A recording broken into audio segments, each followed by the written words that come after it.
Hello friends, कैसे आप सब? उम्मीद है आप सब ठीक होंगे। आज हम स्टार्ट कर रहे हैं एक नया topic, that is accounting equation. ठीक है बेटा, अकाउंटिंग इक्वेशन जो बेसिक बिल्डिंग ब्लॉक है हमारे double entry system of accounting का। तो आज से हम स्टार्ट करने जा रहे हैं अकाउंटिंग इक्वेशन। सो क्या है अकाउंटिंग इक्वेशन, चलो देख लेते हैं। अकाउंटिंग इक्वेशन को समझने से पहले कि आपको बेटा ये बात समझनी है कि ये बेसिक बिल्डिंग ब्लॉक है डबल एंट्री अकाउंटिंग का। सो हमारे अकाउंटिंग सिस्टम दो तरीकों के होते हैं। एक होता है जिसको हम कहते हैं सिंगल एंट्री सिस्टम, और दूसरा बेटा जी जिसको कहते हैं डबल एंट्री सिस्टम। लेकिन जो हम अकाउंटिंग यहाँ पे देख रहे हैं, जो हमारे सिलेबस में है, वो है double entry system of accounting. और जिसका मेन बेसिक्स जो उसका है, जो बेसिक बुनियाद है डबल एंट्री सिस्टम की, उसको अंडरस्टैंड करने की, वो बेटा जी किससे होगा? अकाउंटिंग इक्वेशन से। सो अकाउंटिंग इक्वेशन की जब हम बात करते हैं, हम कहते हैं resources are equal to the sources. Resources किसके बराबर है? रिसोर्सेज सोर्सेज के बराबर है। और देखिए बेटा जी, रिसोर्सेज को हम एसेट्स कहते हैं। रिसोर्स क्या होता है? एसेट्स। हमने प्रीवियस वीडियो में भी इसको डिस्कस किया था कि हमारे पास जो एसेट्स होते हैं that are owned by the business. Assets are what? These are the resources that are owned by the business and that can be used by the business for providing the benefit. वो एक business को benefit provide करता है। कौन? Asset. तो assets क्या होते हैं? एसेट्स रिसोर्सेज होते हैं। और उसके हमने क्या देखा? रिसोर्सेज के बराबर आसन बेटा सोर्स। सोर्स का मतलब क्या होता है? सोर्स का मतलब होता है जरिया। सो अगर हम कोई भी एसेट दिखाते हैं बिजनेस में, उसके पीछे सोर्स होना चाहिए। उसके पीछे क्या होना चाहिए? सोर्स। तो सोर्स आपके दो टाइपों का होगा, या तो इंटरनल सोर्स होगा या तो एक्सटर्नल सोर्स होगा। दूसरे नाम से भी इंटरनल सोर्स को जानते हैं। इंटरनल सोर्स का नाम है बेटा जी इंटरनल इक्विटी, और दूसरे का नाम क्या है बेटा जी? External equity. So internal source है इंटरनल इक्विटी, एक्सटर्नल सोर्स का मतलब क्या है? External equity. जब आप दोनों को मिलाएंगे तो आपका जो internal source plus external source है, या internal equity plus external equity है, दैट्स कॉल्ड टोटल इक्विटी। तो इक्वेशन असल में क्या है? इक्वेशन असल में है assets is equal to equities. Assets is equal to total equities. तो इक्विटीज दो टाइप्स की होती है, internal equity, external equity. So internal equity को हम क्या बोलते हैं बेटा जी? कैपिटल। और एक्सटर्नल इक्विटी को क्या कहते हैं? लायबिलिटी। तो बन गई आपकी equation assets is equal to assets equals to capital plus liability. So there are two sides in this equation, right hand side and left hand side. This equation must satisfy, right hand side must be equal to its left hand side always. Whenever you record any kind of a transaction in accounts, it must satisfy the equation. ये equation हमेशा बराबर आनी चाहिए। क्या? assets हमारे होने चाहिए बराबर किसके? capital plus liability. So इससे हम ऐसे भी देख सकते हैं बेटा जी, अगर मैं देखूंगा कैपिटल किसके बराबर है? कैपिटल हम कह सकते हैं ना, वो है बराबर assets minus liability। अगर हम एसेट्स में से माइनस करेंगे, सो अगर आप रिसोर्सेज में से एक्सटर्नल सोर्स को आप बाहर निकालेंगे तो बचेगा internal source, that is your capital. So assets में से अगर लायबिलिटीज माइनस करेंगे तो बनेगा क्या? कैपिटल। अगर इसी तरीके से बेटा जी आपको लायबिलिटीज पता करनी है, अगर लायबिलिटी आपको देखनी है तो लायबिलिटी किसके बराबर होगी? लायबिलिटी बेटा जी होगी बराबर, आपके पास एसेट है that is total resources. Total resources में से आप माइनस करेंगे बेटा जी internal source, that's called capital. So internal source अगर इसमें से माइनस किया तो वहां से बचा क्या? External source. ठीक है, तो मैं क्या कह रहा हूं बेटा जी, गौर से समझ लीजिए। Assets is equal to capital plus liability. Assets is equal to capital plus liability. तो एसेट्स हमारे बेटा जी किसके बराबर है? Capital plus liability. तो कैपिटल किसके बराबर है? Asset minus liability. So asset are resources, minus करेंगे आप इसका एक्सटर्नल सोर्स तो बचेगा बेटा जी internal source. Liability is your external source. Total resources में से माइनस करेंगे इंटरनल सोर्स, बचा बेटा जी एक्सटर्नल सोर्स। बात आपको समझ आई? तो this is what is called accounting equation. This is what is called accounting equation. देखिए बेटा जी, हम आगे इसको देख लेंगे किस तरीके से हम ट्रांजैक्शंस में अकाउंटिंग इक्वेशन बनाते हैं।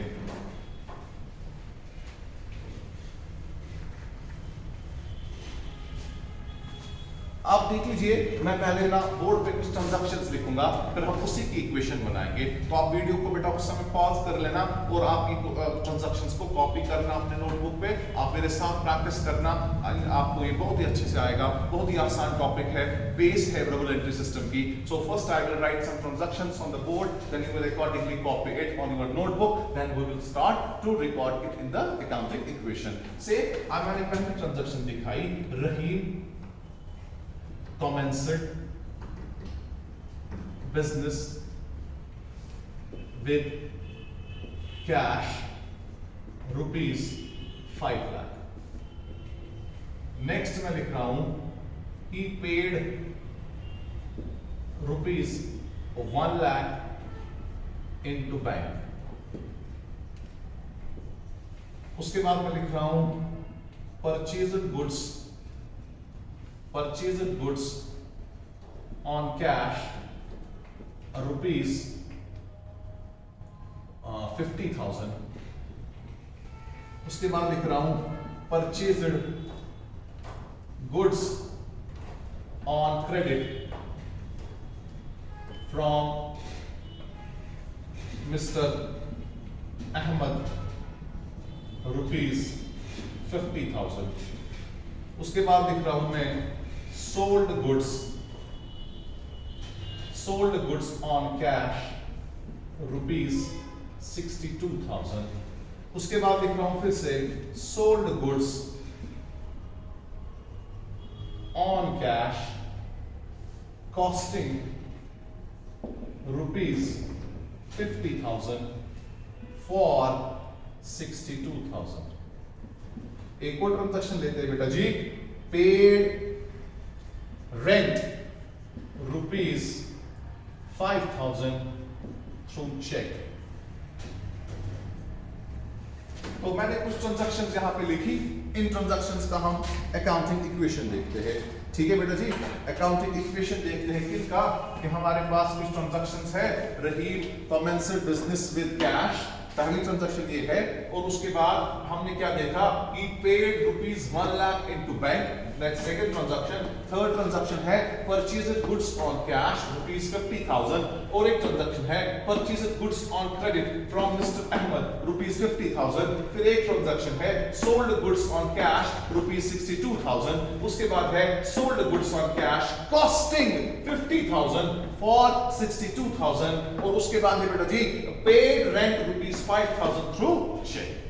तो हम क्या करते हैं, एक और ट्रांजैक्शन ऐड कर लेता हूं, ठीक है, purchased furniture on cash rupees 10,000. Clear है? तो अब इसके बाद हम लिखते हैं इसमें 9th transaction, paid cash to Ahmed rupees 30,000. तो आपके पास 9 ट्रांजैक्शंस है. इन ट्रांजैक्शंस को हम अकाउंटिंग इक्वेशन बनाते हैं, इन ट्रांजैक्शंस को हम अकाउंटिंग इक्वेशन बनाते हैं. तो हमारे पास टोटल 9 ट्रांजैक्शंस है. इन ट्रांजैक्शंस को हम क्या, तो हम स्टार्ट करते हैं बनाना अकाउंटिंग इक्वेशन. ठीक है, तो अकाउंटिंग इक्वेशन को बनाने के लिए हमारे पास क्या फॉर्मेट है वो मैं दिखाता हूं बेटा जी. तो हम देखेंगे कैसे बनाएंगे. एक फॉर्मेट के थ्रू अगर हम इसको बनाएंगे तो ये आसान लगता है. ठीक है, अब वरना आपको फॉर्मेट को सीखने की कोई जरूरत नहीं है, आपको सिर्फ कांसेप्ट को अंडरस्टैंड करना है कि कौन सा इसमें इंक्रीज होगा, कौन सा इसमें डिक्रीज होगा, तो वही हम आगे देखेंगे. लेकिन अगर आप फॉर्मेट से चलोगे तो उससे आपको आसान होगा. जो बच्चे पहली बार इसको पढ़ रहे हैं उनको मैं इस चीज को सजेस्ट करूंगा कि वो पूरा फॉर्मेट को समझ के हर एक काम अकाउंट्स का करे ताकि उसको आसान हो जाए.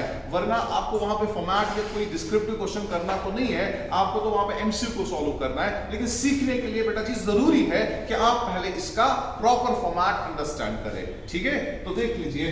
तो मैं आप बेटा जी इस वीडियो को पॉज करके ये आपने कॉपी कर लेना. तो हम इन्हीं ट्रांजैक्शंस पे क्या करते हैं, इन्हीं ट्रांजैक्शंस पे हम बनाते हैं इक्वेशन. ठीक, तो अब हमारे पास सबसे पहला क्या है, तो यहां पे मैं दिखा रहा हूं यहां से, यहां पे अब मैं दिखाने जा रहा हूं आपको कि यहां पे आप इक्वेशन लेने जा रहे हैं. क्या है equation, assets is equals to capital plus liability. तो हमारे पास है इस तरीके से equation, assets equals to capital plus liability. Clear, visible है? ओके, अब हमारे पास सबसे पहले हमने क्या कहा कि हमने देखा कि यहां पे हमारे पास जो बी इक्वेशन है, एसेट्स किसके बराबर है? Capital plus liability. So capital plus liability, ठीक है। तो अब हमारे पास जो एसेट्स जो है, तीन वेरिएबल्स इस इक्वेशन में बेटा जी टोटल तीन वेरिएबल्स इन्वॉल्व होते हैं। एक होता है एसेट, दूसरा होता है कैपिटल और तीसरी होती है लायबिलिटी। ये तीन चीजें हमें यहाँ पे इन्वॉल्व होते हैं, ठीक है। तो अब सबसे पहली बात है, हम पहली ट्रांजैक्शन को लेते हैं। तो पहली ट्रांजैक्शन हमारी थी रहीम कॉमेंसेड बिजनेस विद कैश ₹5 लाख। अब बेटा गौर से देख लेना, इससे हमारे बिजनेस में क्या हुआ। तो हमारे पास कैश जो है, कैश हमारे पास ₹5 लाख का आया। तो हमारे पास जो कैश है ये एसेट है, तो कैश हमारे पास कितना आया? कैश हमारे पास ₹5 लाख आया। और यहां से हम क्या दिखाते हैं? यहां से हम दिखाते हैं कि हमारे पास ये कैश जो है ड्यूअल एस्पेक्ट के हिसाब से ये हमारा कैपिटल, ये हमारा इसके 5 लाख रुपए कहां से आया? ये बिजनेसमैन ने दिया। समझने के लिए याद रखना, एक छोटी सी ट्रिक समझाता हूं। एसेट जो बेटा जी है, ये मान लीजिए बिजनेस को रिप्रेजेंट करता है, और कैपिटल जो है ये ओनर को रिप्रेजेंट करता है। जो लायबिलिटी है ये आउटसाइडर्स को रिप्रेजेंट करेगी। समझने के लिए समझ लेना बेटा, एसेट जो है ये बिजनेस के रिसोर्सेज को रिप्रेजेंट करेगा। कैपिटल जो है ये बिजनेसमैन के उस पैसे को रिप्रेजेंट करता है जो उसने इन्वेस्ट किया था स्टार्ट में। और लायबिलिटी जो बेटी है, लायबिलिटी जो हमारे यहाँ पे है, ये आउटसाइडर्स को रिप्रेजेंट करेगी, ठीक है। और याद रखना बेटा जी, ये तीन वेरिएबल जो है, तो कोई वेरिएबल इंक्रीज होगा, किसी का वेरिएबल का वैल्यू डिक्रीज होगा। कभी एसेट्स इंक्रीज होंगे, कहां यार इसके यहां से कैपिटल इंक्रीज या डिक्रीज होगा। कोई कभी कभार एक एसेट इंक्रीज होगा, दूसरा एसेट डिक्रीज होगा। तो इसी तरीके से जो लायबिलिटी है कभी इंक्रीज होगी या डिक्रीज होगी। तो इसका मतलब क्या है कि ये तीन वेरिएबल्स की बेस्ड इक्वेशन जो है वो तीन वेरिएबल्स से बेस्ड है। एक एसेट, दूसरा कैपिटल, तीसरा लायबिलिटी। जो ट्रांजैक्शन हम देखेंगे उससे क्या फर्क होगा, कभी एसेट्स इंक्रीज होंगे, कभी कैपिटल इंक्रीज होगा, कोई लायबिलिटी कभी इंक्रीज या डिक्रीज होगी, कभी एक एसेट इंक्रीज होगा, दूसरे एसेट डिक्रीज होगा। तो यहां से कैपिटल और लायबिलिटी पे कोई फर्क नहीं पड़ेगा। या कभी कैपिटल इंक्रीज होगा, कभी यहां लायबिलिटी डिक्रीज होगी। तो इस तरीके से हमारे ट्रांजैक्शंस होगी, इफेक्ट ओवरऑल होगा इन तीन वेरिएबल्स पे। एक पॉइंट यहां पे हमें याद रखना है, वो क्या है बेटा जी, जो कैपिटल हमारा होता है इसको गौर से देख लेना। जो कैपिटल हमारा है ये इंक्रीज होगा और ये डिक्रीज भी होगा, लायबिलिटी भी इंक्रीज होगी, डिक्रीज भी होगी। अब कर्जा लेंगे, कर्जे पे माल खरीदेंगे, बैंक से लोन लेंगे तो लायबिलिटी चढ़ेगी, ठीक है। तो यहां पे बेसिक पॉइंट ज्यादातर किस पे डिपेंड करता है? कैपिटल के ऊपर। जो कैपिटल हमारा है बेटा जी, ये इंक्रीज होगा किससे? जब भी कोई इनकम होगी, जब भी हम कोई गेन कमाएंगे, गेन होगा, या जब भी कोई प्रॉफिट होगा, उससे बेटा जी आपका जो कैपिटल है ये इंक्रीज हो जाएगा। जब भी कोई इनकम होगा, कोई गेन होगा, कोई प्रॉफिट होगा, तो उससे हमारे पास जो कैपिटल है वो इंक्रीज होता है, ठीक है। अब अगर हमारे पास कोई एक्सपेंस है और अगर बेटा जी हमारे कोई लॉस हो रहा है, अगर लॉस हो रहा है, एक्सपेंस हो रहा है, तो उससे कैपिटल आपका डिक्रीज होगा। कैपिटल कब डिक्रीज होगा? जब एक्सपेंसेस होंगे, जब लॉसेस होंगे, it will decrease the capital. अगर इनकम होगी, अगर गेन होगा, अगर प्रॉफिट होगा, तो उससे कैपिटल इंक्रीज होगा। तो जब भी इनकम होगा, गेन होगा, प्रॉफिट होगा, that will increase the capital. और जब भी एक्सपेंसेस होंगे, जब भी लॉसेस होंगे, that will decrease the capital. Is this clear? ये पॉइंट को याद रख लेना कि कैपिटल इंक्रीज किससे होता है, कैपिटल डिक्रीज किससे होता है। तो चलिए अब देख लीजिए इक्वेशन कैसे बनती है। तो हमने पहली ट्रांजैक्शन देखी, हमने क्या ट्रांजैक्शन पहले थी? हमारे पास ट्रांजैक्शन थी पहले कौन सी? रहीम कमेंस्ड बिजनेस विद कैश। कितना था बेटा जी? ₹5 लाख। तो हमने क्या देखा, हमारे से एक एसेट आया, उस एसेट का नाम क्या है? कैश। क्योंकि बिजनेस में एसेट आया, कैश इज एन एसेट। कितना आया? 5 लाख। और ये आया कहां से? इसका सोर्स क्या है? वो कैपिटल है, बिजनेसमैन ने दिया। क्योंकि रहीम बिजनेसमैन है, उसने बिजनेस को पैसा दिया, वो क्या बन गया बेटा जी? कैपिटल। लेकिन हमने मत कोई कर्जा लिया। ये 5 हम हर एक ट्रांजैक्शन में ये देखते हैं, कोई भी सोर्स, कोई भी रिसोर्स है, उस रिसोर्स के पीछे सोर्स देखते हैं। उस रिसोर्स के पीछे क्या देखते हैं? सोर्स। हमारे पास रिसोर्स क्या है बेटा जी? कैश। और पीछे क्या है? Source, that is capital. तो अब हमने क्या किया, तो अब हमारे पास जो लायबिलिटी है इसमें लायबिलिटी में कोई फर्क नहीं पड़ा, हमें ये 5 लाख रुपए का एसेट जो कैश बिजनेस में आया ये इंटरनल लायबिलिटी है, ये इंटरनल इक्विटी है, हमें एक्सटर्नल इक्विटी नहीं है, हमें कोई उधार नहीं लेना पड़ा। ये 5 लाख हमारे बिजनेस में, कोई पूछता है आपसे ये 5 लाख रुपए बिजनेस में कैसे आए, जरा उनका सोर्स बताइए। हम बोलते हैं बिजनेसमैन ने इन्वेस्ट किया, बिजनेसमैन जो प्रोपराइटर है उसने कैपिटल लगाया, कितना 5 लाख। क्या कोई कर्जा लिया ये 5 लाख बिजनेस में आने के लिए? नहीं, तो लायबिलिटी क्या है? जीरो। अब इसके बाद देखिए क्या है, ही पेड ₹1 लाख इनटू बैंक। ही पेड, जो रहीम है इसने 1 लाख रुपए बैंक में जमा करवाया, ठीक है। बात को समझ लेना बेटा जी, हमारे पास बैंक में जमा हो रहा है तो बैंक भी आपके पास एक एसेट है। तो मैं यहाँ पे एक बैंक लिख रहा हूँ, मैंने एक बैंक लिखा, तो मैंने बैंक में कितना किया? 1 लाख रुपए। देखिए 1 लाख रुपए निकला ना, लेकिन बिजनेस से ये कैश 1 लाख रुपए आपके ऑफिस में कैश है, आप बैंक में जमा कर रहे हो, तो ऑफिस से कैश निकलेगा तो बैंक में जमा हो जाएगा। तो मैं यहाँ पे माइनस करूंगा किसको? 5 लाख को ये 1 लाख रुपीस माइनस होगा और बैंक एक नया एसेट बन गया, तो यहाँ पे 1 लाख रुपए बैंक में ऐड हो गया। कैपिटल पे कोई असर नहीं पड़ा, लायबिलिटी पे भी कोई असर नहीं पड़ा। बात को गौर से सुन लेना, कैपिटल पे कोई असर पड़ा? नहीं पड़ा। लायबिलिटी पे कोई असर पड़ा? नहीं पड़ा। क्यों सर? इसमें तो एक ही चीज हो गया, there has been an increase in one asset and decrease in another asset, increase in bank balance, decrease in the cash balance। सो इससे ना कैपिटल पे और लायबिलिटी पे कोई फर्क नहीं पड़ा। ये तो आपने क्या किया, पैसा जो कैश आपके पास था आपने बैंक में जमा किया, तो बैंक में जो बेटा जी जमा आपने किया तो वो यहाँ पे ऐड हो गया बैंक में, और कैश में माइनस करना है। तो हम अब देख लीजिए हमारे पास कितना बचा है, हम इसको लिखते हैं न्यू इक्वेशन। क्या लिखते हैं? New equation. तो 5 माइनस 1 लाख हो जाएगा, तो हो गया 4 लाख रुपए आपके पास क्या है? 4 लाख रुपए आपके पास कैश है, और बैंक बैलेंस आपके पास कितनी है? 5 लाख। अब यहाँ पे देखिए पहले 5 लाख था, अब 0 है। 5 प्लस 0 कितना हो गया? 5 लाख प्लस 0 हो गया ना 5 लाख ही। पहले कैपिटल लायबिलिटी 0 थी, अब भी लायबिलिटी 0 है, तो ये इसके साथ ऐड करना है। देखिए 5 लाख माइनस किया 1 लाख, जो कैश आपसे निकला उस वहां पे क्या बचा? 4 लाख, और बैंक में पहले कुछ नहीं था, अब कितना बैंक में आया? 1 लाख। 4 प्लस 1 कितना हो गया? 5 लाख। तो आ गया ना बराबर 5 लाख। तो इक्वेशन देखिए बराबर टैली हो रही है। बेटा जी बात को समझ लिया आपने? देखिए इसके बाद फिर थर्ड ट्रांजैक्शन लेते हैं। ही परचेज्ड गुड्स ऑन कैश ₹50,000। अब आप क्या खरीद रहे हो?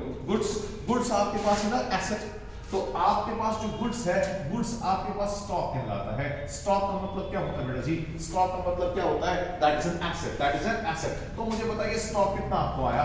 स्टॉक आपके पास जो गुड्स आए, गुड्स को हम स्टॉक कहते हैं, क्योंकि जो बल्क क्वांटिटी में हम गुड्स खरीदते हैं सेल पर्पस के लिए, उसको हम स्टॉक कहते हैं। तो स्टॉक कितना बेटा जी आया? स्टॉक हमारे पास आ गया 50,000 का, तो मैं यहाँ पे ऐड करूंगा 50,000, ठीक है। तो मैं क्या ट्रांजैक्शन क्या थी? Purchase goods on cash ₹50,000।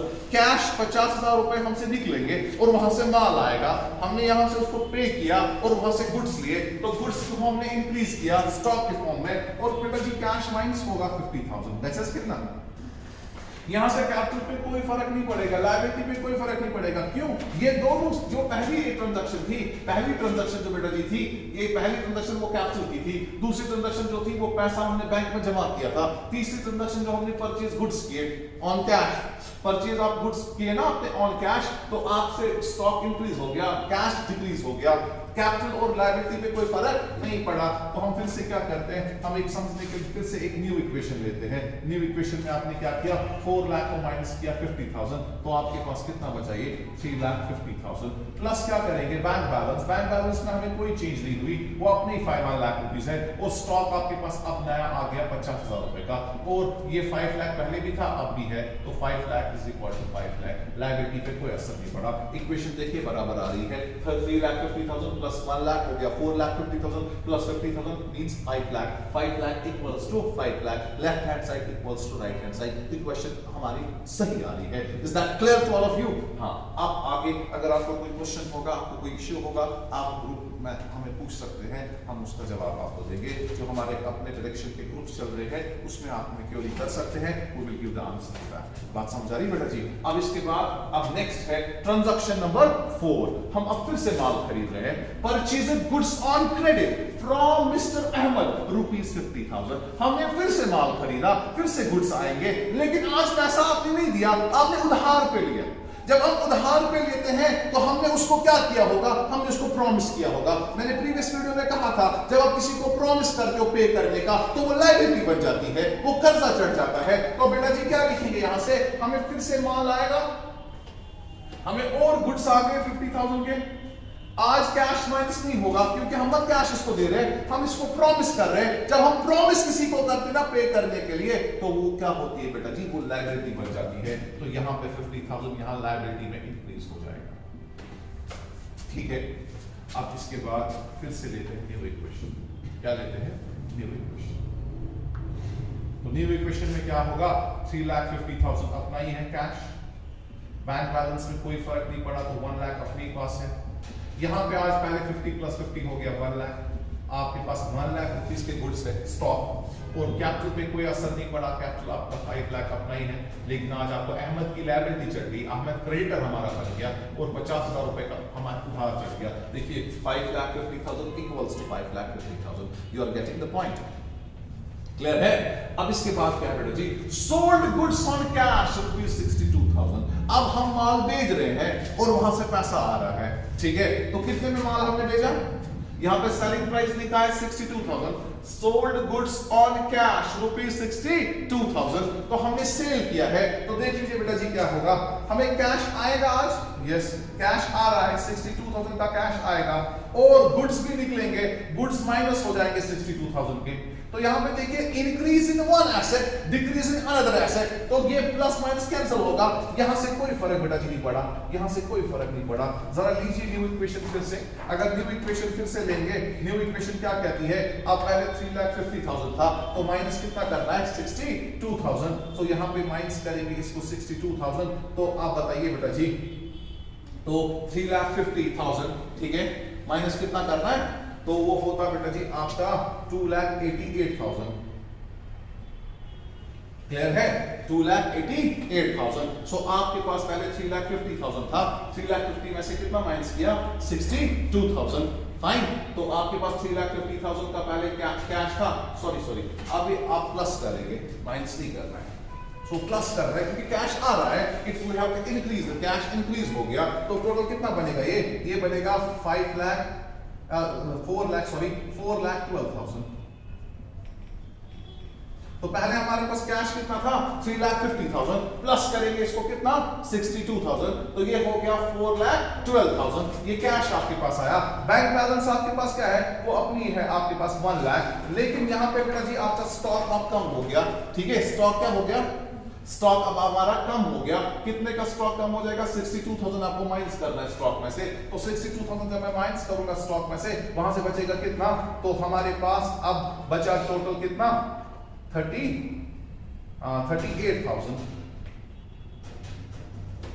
ठीक है। तो कितना बचा हमारे पास अब स्टॉक 38,000, क्लियर है। अब यहां पे हमने देखा यहां से कोई फर्क नहीं पड़ी, 5 लाख प्लस करेंगे 50,000, क्लियर है।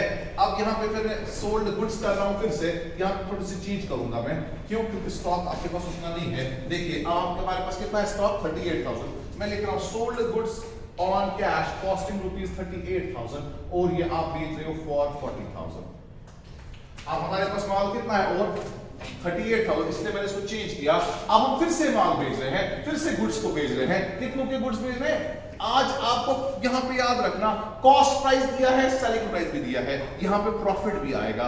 यहां पे तो मेंशन नहीं किया था प्रॉफिट कितना है, मत किया था, हमने माइनस सीधे स्टॉक में माइनस 62,000 किया और कैश में प्लस 62,000 किया, लेकिन यहां से क्लियरली डिफाइंड वहीं से कहा गया है 38,000 का स्टॉक था, वो हमने 40,000 को भेजा। तो इसका मतलब बेटा जी क्या हो गया, हमारे पास कैश जो है, कैश कितना आ रहा है, आएगा कैश 40,000 रुपीज आएगा, प्लस कैश कितना आएगा 40,000 रुपीज, और हमारे पास क्या निकलेगा, माइनस हो जाएगा स्टॉक को 38,000, कैश आया कितना 40,000, कैश आया कितना 40,000 और माइनस क्या किया हमने 38,000, 40,000 का पैसा आया, 40,000 का कैश आया और गुड्स 38,000 के निकले। तो ओवरऑल आप देख रहे हैं ना difference, overall increase in assets हो गए 2,000, that is the profit, that is the, so हमने 38,000 के गुड्स 40,000 में बेचे तो that means there is a profit of 2,000। आपको मैंने समझाया जब प्रॉफिट होता है, जब गेन्स होते हैं, वो कैपिटल को इंक्रीज करेंगे, तो आज ये 2,000 यहां से इंक्रीज होंगे।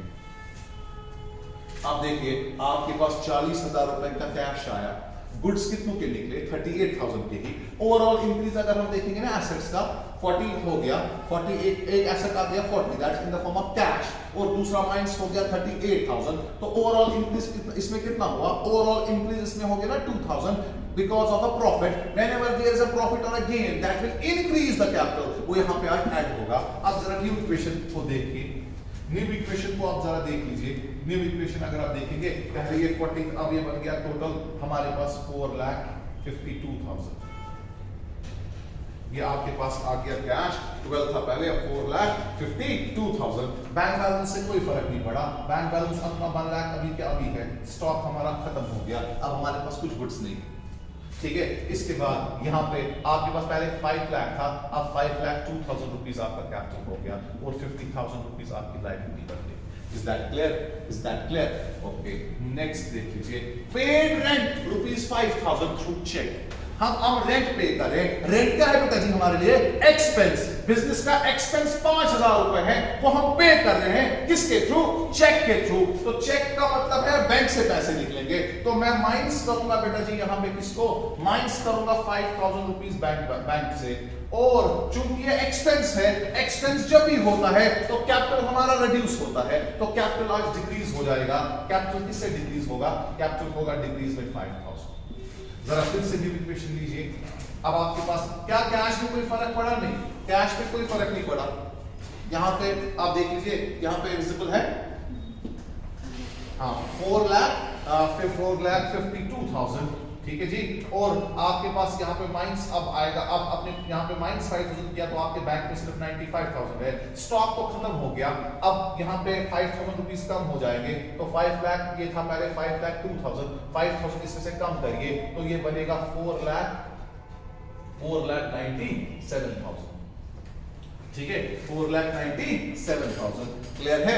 4,97,000 को प्लस करेंगे और 5 तो हो जाएगा 5 इसमें यहाँ पे किया तो बन गया 4,97,000, और अपना जो आपके पास लायबिलिटी है वो है 50,000। क्लियर है?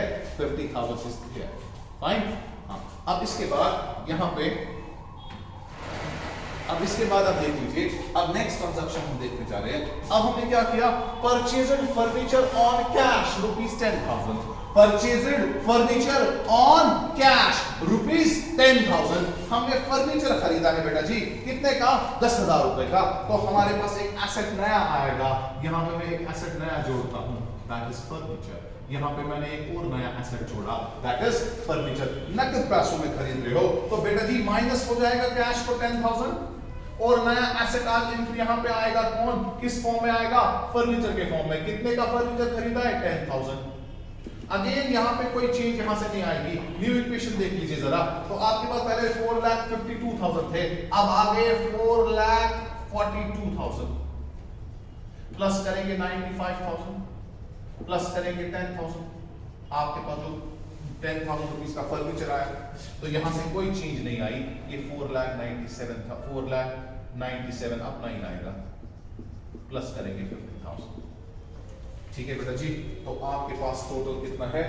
आपके पास टोटल है 5,47,000 यहाँ से, और यहाँ से भी काउंट करिए, ये भी आपको वही टोटल कितना आएगा? यहाँ पे 5,47,000 आया, यहाँ से भी 5,47,000 है। आप चेक कर सकते हैं, 4,42,000 को प्लस करेंगे कितना? 10,000 तो हो गया 4,52,000, 4,52,000 को प्लस करेंगे कितना? 95,000, तो वो बराबर आएगा किस साइड से? तो एसेट्स हमारे किसके बराबर आ रहे हैं? Capital plus liability. क्लियर है? तो उसके बाद अब लास्ट ट्रांजैक्शन देखते हैं। हमने अब पे किया है कैश, किसको पे किया है? हमने पे किया है कैश, किसको पे किया है? कैश हमने कैश पे किया है अहमद को, तो अब हमें पैसा निकलेगा और लायबिलिटी कम हो जाएगी, क्योंकि हमने लायबिलिटी एक चढ़ाई थी अहमद को जब हमने परचेज उससे गुड्स किए थे। 50,000 रुपए का कर्जा चढ़ा है, वो लायबिलिटी यहाँ पे आप देखेंगे 50,000 रुपए की, आज उसमें से हमने 30,000 रुपए उसको पे कर दिए, तो माइनस किसको होगा, माइनस हो जाएगा कैश को, माइनस करेंगे कैश को बेटा जी, माइनस करेंगे कैश को कितना 30,000, और आज यहाँ पे माइनस हो जाएगी कौन, लायबिलिटी। बात आपको समझ आएगी।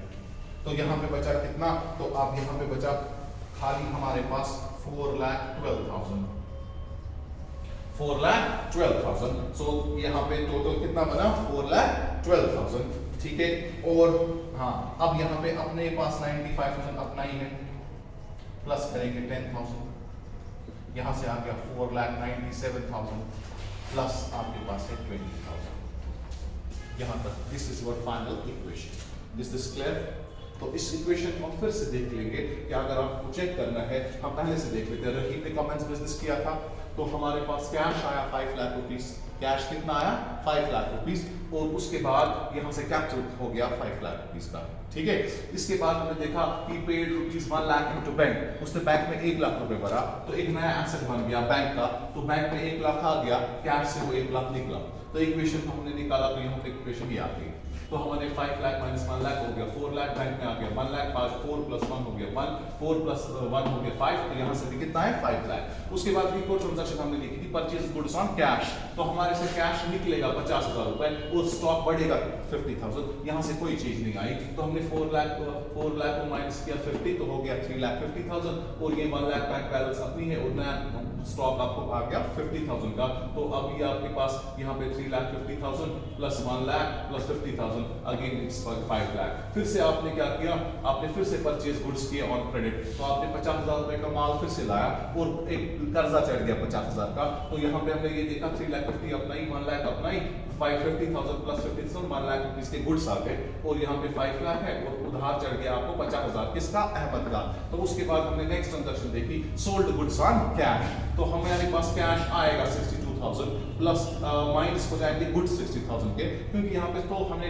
कॉस्ट प्राइस सेलिंग प्राइस नहीं दिया था, तो यहाँ पे स्टॉक भी उतना ही माइनस होगा और कैश भी उतना ही आएगा, तो 3,50,000 प्लस करेंगे इसको कितना 62, तो हो गया 4,12,000, और ये 1 लाख रुपीस है, और यहाँ से 1 लाख को 62 आपने माइनस किया, तो वो आ गया 38,000, तो 38,000 आ गया यहाँ पे, और 5 लाख अपना ही है, 50,000 अपना ही है। उसके बाद आपने नेक्स्ट देखा sold goods on cash costing rupees 38,000 और 40,000, आपके पास गुड्स आज निकले 38,000 के, पैसा आ गया 48,000, तो इससे हमें ओवरऑल प्रॉफिट हो गया 2,000 का। जब भी प्रॉफिट होता है तो वो कैपिटल को इंक्रीज करता है। तो उसके बाद हमने ली इक्वेशन, फिर paid rent rupees 5,000 through cheque, हमने रेंट पे की लेकिन बैंक बैलेंस से माइनस हो गया, और यहाँ से आपके पास 5,000 रुपए जो है वो आपके कैपिटल को रिड्यूस करेंगे, because expenses will reduce the capital. उसके बाद बेटा जी हमने क्या किया, हमने एक फर्नीचर को परचेज किया, एक नया एसेट वजूद में आया, दैट इज फर्नीचर। तो फर्नीचर हमने कितने का बेचा, वो हमने से खरीदा, परचेज किया है 10,000 का, तो कैश हमारे निकला कितना 10,000, और नया एसेट आया फर्नीचर, दैट इज 10,000, कैपिटल और यहाँ से कोई फर्क नहीं पड़ी। और उसके बाद पेड कैश टू अहमद, हमने अहमद को पैसा दे दिया क्योंकि उसका कर्जा हमें 50,000 का था जो इस वाली ट्रांजैक्शन से हुआ था, तो माइनस किया हमने 30,000 यहाँ से, और माइनस हो गई हमारी लायबिलिटी, तो अब हमारी लायबिलिटी सिर्फ 20,000 रुपए है, तो फाइनल इक्वेशन हमारी ये आ गई। सो ये था आज का अकाउंटिंग इक्वेशन। अगर आपको कोई भी इससे रिलेटेड क्वेश्चन होगा तो आप ग्रुप में हमें पूछ सकते हैं, हम उसका जवाब देंगे। आज के लिए इतना ही, कल मिलेंगे एक दूसरे वीडियो में, तो टिल गुड बाय, अपना ख्याल रखिए, ठीक है।